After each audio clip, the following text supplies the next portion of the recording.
Network Entertainment. Hindi sila magkasundo, may deadline in terms of product launch, 'di ba? Bangayan sila ng bangayan because they refuse to pick up the phone and talk. Yeah, actually. Humahaba hanggang sa Right. maghilahan na maghila ng boss. Tapos yung boss at boss sila yung mag-aaway. So ano lang siya, email war. Email ganun. war or text. And then what happens there is that you add so much, you build up so much friction. It goes to the top. Yeah. Then now, the two bosses, the two heads that are supposed to be co-leading the project Right. are now neck on neck. Magkaaway na rin. Yes, because then people start to become, ba't mo sinasaktan yung tao ko? Ba't mo Right. ino-offend yung tao ko? Right. And my advice always is that, kapag boss ka, your job is not to sausaw. Your job is to problem solve. Right. And problem solving means pushing your people to please be in one room In and person. talk. Yes. Right. And talk. So sinong magpapasimuna nun kung parehong galit? Kung sinong bigger person. Oh. Hi, this is Mirza Season. Welcome to You Can Do This, a podcast that'll help you achieve your dreams and goals one episode at a time. What are you waiting for? Let's go! Do you dread going to work not because of the work itself, but because of that one person, your office frenemy who just rubs you the wrong way? Maybe they're overly competitive, passive aggressive, intriguera, chismosa, or just plain toxic. How do you stay professional when you're forced to work with someone you just don't like? To help us unpack this all too common challenge is a seasoned HR and talent consultant, executive coach, and the no-nonsense voice behind Chrissy Talks HR. With over 20 years of experience at fast-growth startups like Grocery and GoTime and global firms like Ernst & Young and the Boston Consulting Group, she combines real-world HR insight and deeply human advice on how to build better working relationships, even with the people you don't like. Please welcome Chrissy Rolian. Hello. Hello again. Hi. How are you? Okay naman. I'm Okay so naman. excited to talk about the people we don't like. Me too. So I'm sure you've been asked about this na in Chrissy Talks HR, and I'm sure you've Yes. encountered this in your 22 years of experience as Yes. HR. What can you say about this problem? I think that we can never, there's no world where we can only work with people we like. True. Parang if you start to Wherever accept, you work. yeah, if you start to accept that not everyone will be as fabulous as you, then welcome to the real world. Yes. Okay. And then we're often told, diba, you don't have to be best friends, but you still have to work with each other. Pero nakaka-trigger Yes. pa rin siya. Tsaka Yes. nakakainis, diba? Super. And I think that it's inevitable talaga that you will be carried away. Oh. Diba? Or yung mga, right. may mga triggers, diba? May mga triggers that you cannot avoid. Right. And it's easy for me to say na parang, mag-reflect ka, magbilang ka ng 1 to 10. Meditate. Oo, magbilang ka ng 1 to 10. But honestly, if you know yourself enough that may moments that you cannot control, the most practical thing to do is really count 1 to 10. And it has happened to you? Yes, many times. Sige Not nga. not just at work, but even in my marriage. Oh, okay. Kasi, the words that you let go, they leave scars. Right. And scars sometimes, they never go off. Yeah. Kahit ano pang whitening ang gawin mo. Right. And especially in our non-confrontational society, Yes. right? And especially at work. Because it's not Yes. as if pag nakipag-away ka today, bukas wala ka na sa work. Oo nga. Diba? So, I think that it's important to understand that, especially if you're going to see the person the next day and maybe next month, is to choose your words. Right. Eh, minsan nga puro words lang. Ngayon, lalo na remote working and you don't even see each other. I've heard of like fights by text and email na parang, oh my gosh, it's getting very tense. What can you Yes. say about that? But those are also words. Right, Diba? exactly. And the trickiest part about non-verbal words, they're easily misinterpreted. Right. That as if you're picking a fight. Right. Diba? And thanks to ChatGPT, Yeah. when you're at the peak of your emotions, Pwede you mong can tell ChatGPT. I call my ChatGPT Chatty. Hey Chatty, I'm feeling so emotional today. Can you make this sound less emotional? Oh, okay. Use the AI to help Yes, you. and you know that's why I feel AI will never replace us. Kasi tayo Right. pa rin naman magko-control sa kanya. But at the end of the day, I think that's I will go back to you have to choose your words wisely, Right. especially if you are going to stay where you are. And especially since puro words na lang nga. Yes. Hindi na nga verbal. Yes. I've seen some people record. Uso din yan ngayon lalo na sa mga bata. Nagvo-voice recording sila. Okay. And I thought that was smart so that at least people will not misinterpret your tone. Oh, true. So, True. yes. So, pwede mong lambingan. Yes. Hey. Can you Ganyan. share like some stories or anecdotes where something happened, people didn't like each other but they had to work together? And... So, I think a good example there is that, kunyari, foreigner at Pinoy. May culture. May nuances, 'di ba? May cultural differences. nuances 'yan, 'di ba? And sometimes like I've had cases in the past where interviewers will ask, "O sige nga, what's the name of your ex-boss?" Parang like this person is applying for a job and then the interviewer is a foreigner and say, "Okay, what is the name of your previous boss and how many kids do you have? What's the name of your wife?" I mean, for our country, we will say, "Paki niya." 'Di ba? But then because in that country, parang they value to understand the background, the personal background of the person to ensure that they can support as well beyond professional. Oh, yun lang pala. Pero ang ganda ng intensyon. Okay. Ang ganda ng intensyon pero Akala niya, pakialamero. Oo, parang ang nosy naman nun, 'di ba? What do you care? Parang that's one. And then the other aspect is that kunyari front office, sales team, ganyan, product team, working with the back office, finance or HR. Hindi sila magkasundo, may deadline in terms of product launch, 'di ba? Bangayan sila ng bangayan. And then because they refuse to pick up the phone and talk. Yeah, actually. Humahaba hanggang sa maghilahan na maghila ng boss ng boss. Tapos yung boss at boss, sila yung mag-aaway. So, ano lang siya, email war. Email ganun. war or text. And then what happens there is that you build up so much friction. It goes to the top. Yeah. Then now, the two bosses, the two heads that are supposed to be co-leading the project Right. are now neck on neck. Magkaaway na rin. Yes, because then people start to become, ba't mo sinasaktan yung tao ko? Right. Ba't mo ino-offend yung tao ko? Right. And my advice always is that, kapag boss ka, your job is not to sausaw.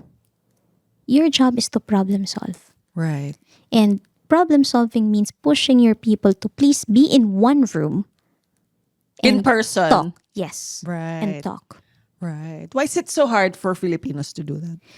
Because first thing is that we grew up in a world where respeto, Yes. 'di ba? Whether that's sa elderly or respeto sa authority. Right. Wag sasagot. Yes, and that's hard to Unlearn. unlearn, yes, because then you will be tagged as bastos, Right. disrespectful, Right. ungrateful.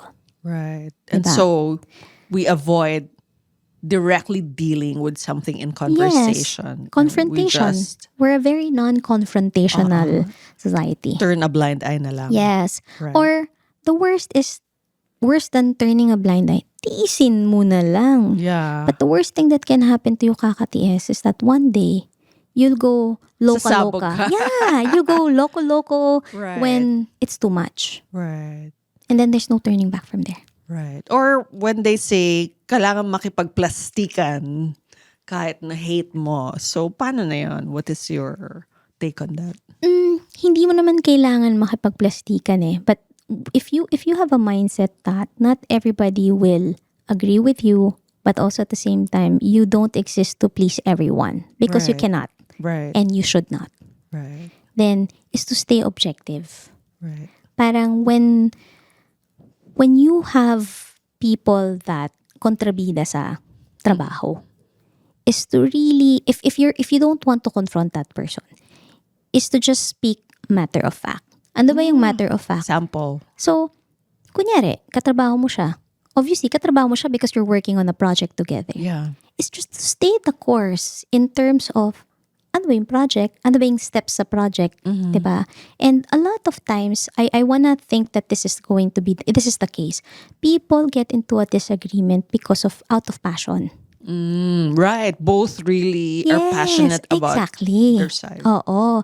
'Di ba? Ibang usapan yung parang nagkakaroon kayo ng disagreement because yung isa is tamad and now you're covering up all the time. Right. Pero majority of the time, the disagreement is really coming from two people who are passionate about achieving a goal. Right. Is to sit down objectively and just kind of like put it in writing to remind each other that these are the steps, these are the milestones, this is the timeline, and this is the gold star that we need to achieve. Right. It takes away the emotions. It takes away the me versus you. And then it just focuses on how do we then now do it together. Right. So, sinong magpapasimula nun kung parehong galit? Kung sinong bigger person. Oh, be the bigger person. Yes. So, Right. parang over the years of parenting and marriage, diba? You learn to realize that the starting point always is that it's not just about reaching the goal or achieving what the company wants. But as an individual, it's a decision for you to make that, do I want to uncomplicate my life? Right. And if the decision is yes, then uncomplicate it. By Diba? being the bigger person. Unpack all the toxicity in your life, starting with this buwisit na office mate, diba? And try to understand, how do I make this simple? So, understand with the person, okay, how do you want this done? Right. Somebody- Kung both will not give way. Yung boss nila kailangan mag-intervene. Escalate na. Yes, may kailangan. In any situation naman, merong isang magiging pakialamera. We call this the responsible citizen. 'Di ba? Merong somebody na concerned citizen, not because gusto niya ng world peace, but because gusto niya rin ng peace and sanity para sa sarili niya. Because, if the leader is toxic, the weather of the organization and the It's also people, toxic. it's going to be toxic also. You will eat toxicity Right. for breakfast. So besides that, how do you know when a situation is already for escalation to HR or the higher up? That's a very good point. So, during my time when I was managing a digital bank, so one is that because I have regular check-ins with the leaders. Parang I check in na parang where are the challenges, where are the disagreements. So that's one. If you're proactive, that's good. But then in cases where nakikita mo na nakakamiss ng targets, nakakamiss ng deadline, Right. lalo pa kung fina-follow mo, kasi as an HR, it's very important that you're also in tune in terms of business achievement. Yeah.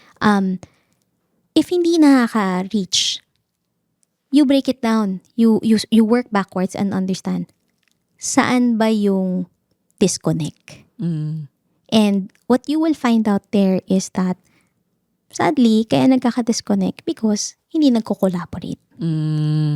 And hindi mo siya, you don't have to unpack it as if chismis na parang, sige nito, hindi nag-work. Is to understand na parang, okay, then how do we solve for a well-synergized, a well-organized machine? Right. Because if sales is working so hard, but then supply chain is demoralized, Right. the company loses. What's the key to collaboration when you're so different from each other in terms of values and maybe taste level or ways of doing things? Yes. I think that in HR, diversity is very good. Right. And any organization should really encourage and embrace diversity. Not just in hiring people. Kasi people think that diversity is just actual tao, gender, age. But ideas, Mm. personalities, Right. attitude, 'di ba? Is to go back to what is the mission of the organization. A lot of people, a lot of organizations think that, values, culture, what's that? Yeah. Useless yan. Pero actually, perfect yung question mo because with everything else different and as it should be, the one thing that should be common is what holds everybody together, what glues everybody together. What's the mission of the organization? What are we aiming for? And what are the values we live by? Right. Kasi kapag values ang usapan at align kayo dun lahat, pati sa mission, I'm sure naman, di ba? Just like in government, kanya-kanyang opinion, but then people come together because they also fight for the same Right. things they want. Right. What if feeling mo lagi kang pinag-iinitan or feeling mo aping-aping ka na? Kasi maraming tao na gano'n. Ako, I used to think that. Okay. I used to think When that. was this and how old were you? Siguro nung nasa late 20s ako. Okay. To a tune of, are you picking on me because I'm Filipino? Oh, may gano'n. Ganon. Okay. And you know what? Listen, OMG, I now think about those things when I was younger and how aggressive I was. As I laugh at myself. Because I was so self-centered to think na pinag-iinitan ako. Oh, okay. And when you so self-centered yon to think na pinag-iinitan I'm not ka. saying it for everyone. Right, but right, I right. I wanna encourage a mindset shift here that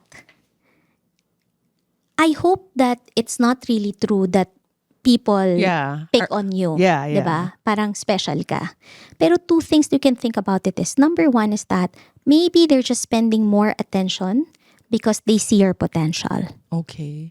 Therefore, it's not micromanaging. Right. But therefore, they're really more focused on you. Right. Because alam nila na, number one, kaya mo. Positive pala. Exactly. Diba? Right. What's up, Kingdom fam? Yuki and Ingrid here from the Kingdom Podcast. Are you someone who has fully integrated K-pop into your life?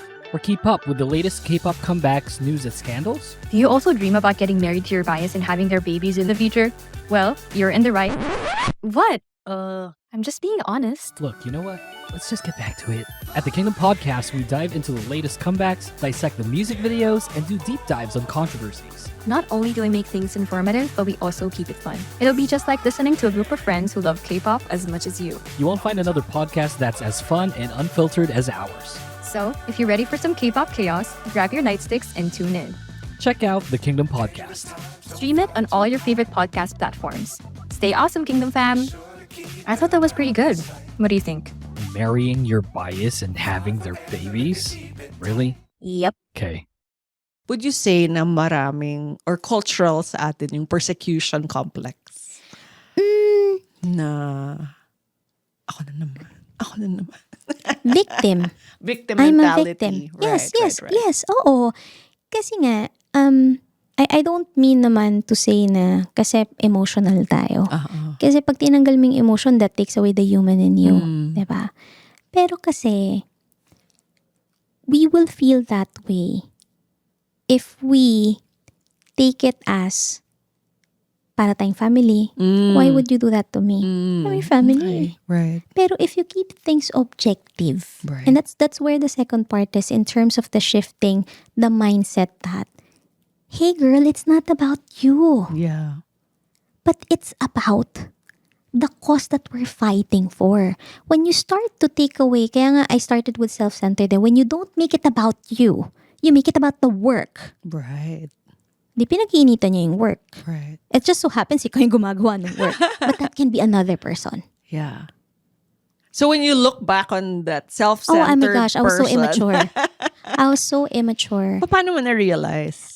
It's kasi even until now, all my ex-bosses, I do reach out to them. Okay. I do catch up, and then, especially in moments of weakness, Pag yung may self-doubt ka, pagka feeling mo failure ka, di ba? I go back to my previous bosses and say na, what can you say to me?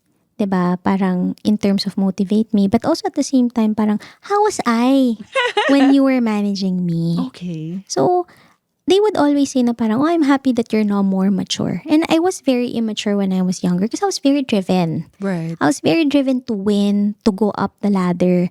And I think that, again, babalik ako sa point na these things happen because innately you're very passionate. Whether that's passionate to win, passionate to prove, diba? It's all coming from a good place. But Right. also it's all coming from massive emotions. Right.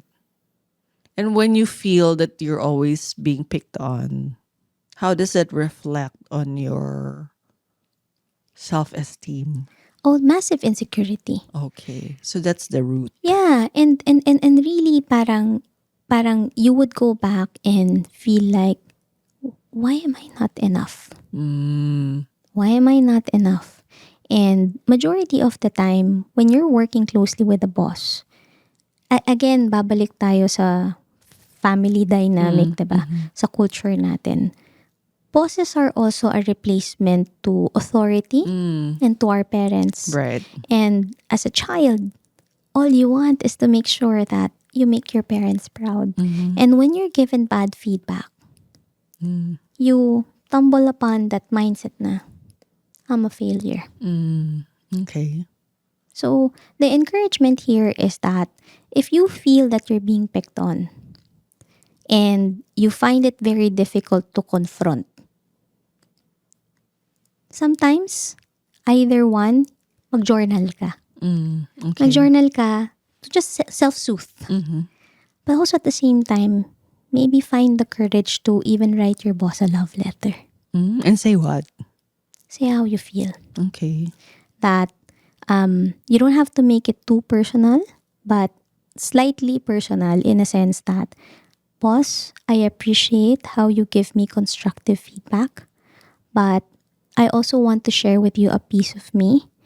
When you talk to me that way, it reminds me of how my father would Right. talk to me, and that equates to me feeling like a failure. And it's okay to share that. Yes. It's not unprofessional. It's not.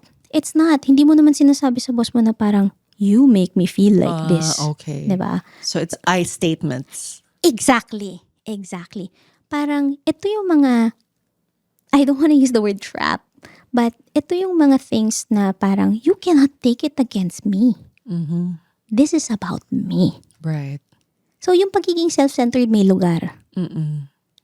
But just not in a sense of parang confronting immaturely. Right.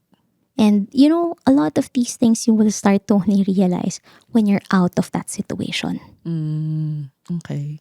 And kung hindi boss, let's say yung frenemy mo nga na sa kabilang department. I would do the same. Okay. I would do the same. Kasi you're not doing it for your career. Honestly, hindi na nga yun yung nagiging top priority or the thing that you're solving for. What now becomes a top priority is your mental health. Because those things, the actions, the words that you feed to yourself, the actions that are done towards you, it eats you Right. It eats you, and sometimes it can ruin a person. Right. So, you have to confront it. Right. You have to confront it, but you see, confrontation is not necessarily sigawan. People think that confrontation is, away tayo, ganon. Confrontation is really vulnerability revealed. Right. So, again, kung hindi ka verbal, or kung hindi, you cannot trust yourself to hold your emotions, love letter. And Right. you see, I use the word love letter. Hindi letter. Hindi war letter. Yes, love letter, because it has to come from a place of your heart, but also making sure that there's a balance there of trabaho pa rin yan, hindi mo yan kapatid na sinusulatan mo. Okay. So may humility. humility, but also Heart. honesty. And honesty. Vulnerability is so important. Kasi Right. parang, and then honestly, if the person receiving that letter, parang, arte naman ito. Oh yeah, I'm sure yan ng fear. That's when you start to escalate. Because that's where you also say na, you know what? It's very hard to be vulnerable Yeah. with a colleague, especially if A frenemy. kung frenemy mo pa. To allow yourself to do that, that's already giving eh. Mm-mm. And if the person doesn't reciprocate, ay my gosh, escalate mo na yan. Oh, yun pala. Because that becomes personal. Okay. And when it becomes personal, nothing can be solved. Wow. That's when you know Yes, how to escalate. yes. And When you try it. And this is not about, because I want to protect my mental health. That's not about it. This is about when a person is really picking on you, pati character mo, they will not stop until they destroy you. Wow. And that happens. That happens. I've seen it in many organizations. Wow. And at the end of the day, parang ipaubaya mo na yan sa manager niya or sa HR. You move on. Okay. You've done your part. Wow. And when you leave the company, whether you stay or you leave, you realize for yourself that that was the gift that you gave for yourself. You did it for yourself, not for your frenemy. Great. And now, you have our tips. Yes. Ang mahiwagang. My 5 tips. So, ito, 1 and 2 magkasama. How to approach your frenemy. Approach them with grace and kindness. Oh, talaga. 1 and 2 yan. You said a while ago, it sucks to be a bigger person. Yeah. It sucks to always be the bigger person. And But- the bigger person doesn't necessarily mean that you have to be the person that's right. Okay. But you have to be the person that is more understanding. Some people might say, so the bigger person, di siya yung talo kasi siya yung sumuko. Tama, totoo yun. Pero Okay. kasi part ng pagiging bigger person is to swallow your pride. Okay. Swallow your pride. Kasi, ano ba mapapala mo kung may pride ka, may kaaway ka? I mean, if you cannot find peace in your heart because ayaw mo maging bigger person, talo ka pa rin naman eh. Diba? Because you're Actually, bothered. You're bothered by the person. Right. Versus you approach things like how Audrey Hepburn would do it. Like, classy. Paki ko sa'yo. Diba? I move on with my life. Diba? And then, you know, it takes away the drama. Mm. And then the third part is that don't take things personally. Mahilig tayo dyan eh. Yes. In the first place, why would you think a person is picking on you is because you're taking things personally. Why does that happen ba? Why do we love to take things personally? Insecurity. And self-centeredness, as you say. Because it's about me. Insecurity and lack of self-awareness. Right. Diba? And lahat naman tayo merong demons in our closet eh. Lahat tayo may insecurity. Ikaw nang magaling kung wala, diba? Lahat tayo. And then, may moments na we will be shattered. And even us, we will question that. But if you start to, parang this is a subtle way of saying that I cannot be bothered of what people say or think about me because I know me. Yeah. But then in a workplace setup, don't take things personally. Anong most common example of pinapersonal? Alam mo, nakikita ko to, lalo pagka nagkakaroon ng restructuring. Oh. Parang pag natanggal ka, tapos 10 years ka sa company, Oh. your world nagunaw bigla. Oo. My boss, how can he do this to me? Okay. How can my company do this to me? Right, I've right, given 10 years of my life. Right. Hindi ako nag-attend ng graduation ng kumpil tsaka ng ng anak ko. 'Di ba? So how do you not take that personally? Because it's not naman your boss deciding eh. Mm, It's the numbers. right. But don't they ask your boss? Sinong prioritize mo? You know, in case, and I've sat in cases like that, minsan yung boss na override din siya. True. And majority of the time, I mean, I will be plastic if I say na walang aspect dito minsan kasi yung palakasan. Kasi hindi naman natin matatanggal yun eh. It's part of life. Right. But then majority of the time, decisions in terms of restructuring and who goes is either because you're part of the people that are super paid a lot. Yeah. And they see that in the next 2 years, those are things that can be automated. But also at the same time, business functions or departments that are not going to be strategic or pivotal anymore in the growth of the business. But yeah, don't take things personally. Stay matter of fact lang. Right. Matter of fact lang tayo. And it doesn't help your mental It doesn't. bandwidth It to doesn't. ruminate over. It doesn't. And the brain is so powerful that it can take everything from you, including Right. your life. Right. When you're unable to control the narrative in your head. And then to support that, why you are able to not take things personally is to stay the course. Stay the course that you're there to work, you're there to deliver X, Y, Z, and the vision and the mission needs to be clear. And in absence of clarity, go back to stay the course. Manage your boss in a way that if hindi niya binibigay sa yung direksyon, ikaw ang magdikta ng direksyon. Right. Not for your boss, but for yourself. Right. Diba? And then the last one, very applicable din to sa marriage, is to choose your battles and to choose it wisely. Right. Hindi ka dapat patola. Upo ka lang. Or uupo ka lang. Oo, yes. Hindi ka dapat patola. Okay. Kasi, oh my gosh. Kakapagod. Yes, and you start to realize that in your 20s, dami mong energy, papatulan mo Oo lahat, nga, 'di ba? actually. Pati Christmas party pinatulan mo, ikaw na yung organizer. Pagdating ng 30s, ay nagiging busy ka na sa trabaho kasi ginilingan mo nung 20s eh. Pero pagdating mo ng 40s, sometimes you cannot be bothered. Right. And the worst is that at 50s, you find yourself fighting for your place every day. Oh. That's sad to see. Yeah. That's why I'm saying choose your battles and choose it wisely. Right. Great. If there's one mindset or mantra that you want to leave our listeners with about how to still work with people that you don't like, what would it be? The world will be a boring place if everybody you work with likes you or vice versa. Right. Diba? No, but kidding aside, I think that what I want to leave here is that friction is necessary.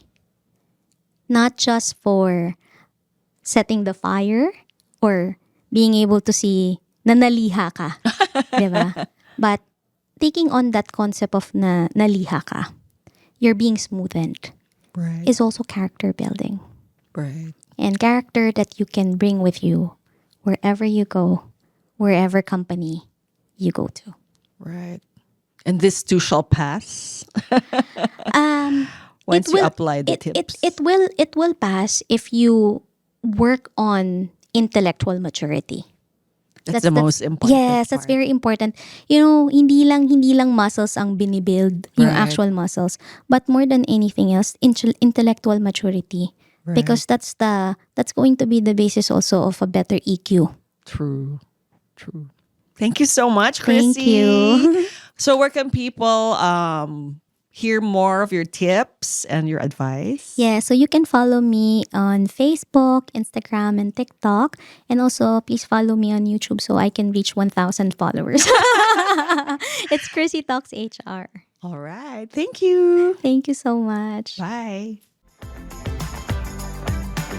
Thank you for listening to You Can Do This. If you want to know more about me, visit Mirza.com. That's MYRZA.com.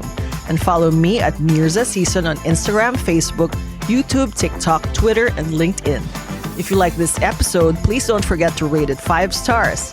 Hit the follow button on your podcast streaming platforms and hit the notification bell to get alerted every time we release a new episode.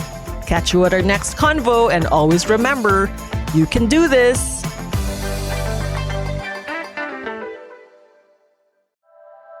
The opinions of podcast creators, hosts, and guests are not necessarily reflective of the official stance of the Pod Network Entertainment, its hosts, or other network programs. The content created by the people behind the podcast is personal and not meant to harm any religion, ethnicity, group, organization, company, or individual.